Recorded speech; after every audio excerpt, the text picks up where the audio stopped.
We begonnen met mijn bewolking, maar ik wil eerst even weer komen op juster, want ik vond het juster wel een noffelijke simmerdag. En Juwet, zeg ik al zei, bewolking, maar die bewolking brutst daar gewoon. De zinnen zouden er eens even meer terug in komen en dan viel het tegelijk weer noffelijk aan. Dan viel je de kracht van de zinnen. En dan op naar Joen en vannacht. Wel, de verwachting. Joen en vannacht flink opkledings. Er trok een temperatuur tussen de zon en de 9 graden. Kust- en watergebied 10,5 graden. Wind zuidwest tot west en die is zwak of matig. Die houdt hem dus starig ondel. Kans op een mistbank, vooral verderop de provincie, dus daarvoor een waskoging. En dan morgen een simmerdag. Jawel, een simmerdag met flink wat zinnen. Let er wat meer bewolking. Temperaturen 19 en 21 graden. De wind uit het zuiden en zuidwesten was zwak of matig. En omdat er net volle wind stiert, zal het warmer onvielen.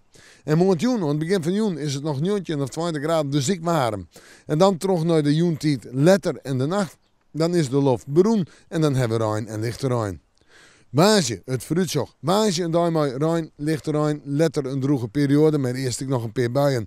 18 graden, net volle zinnen dus. De zinnen helpt het denk ik net eens. Maar de zinnen is er wel op Toonsje, maar 21 graden. De zinnen is er ik op Vreed, maar 21 graden. Misschien wel 22. En dan is het simmerwaar, dan is het warm. En in het weekend misschien wel de 24 of 26 graden. Dan barst de simmer los. We moeten morgen maar weer even in het waarsje.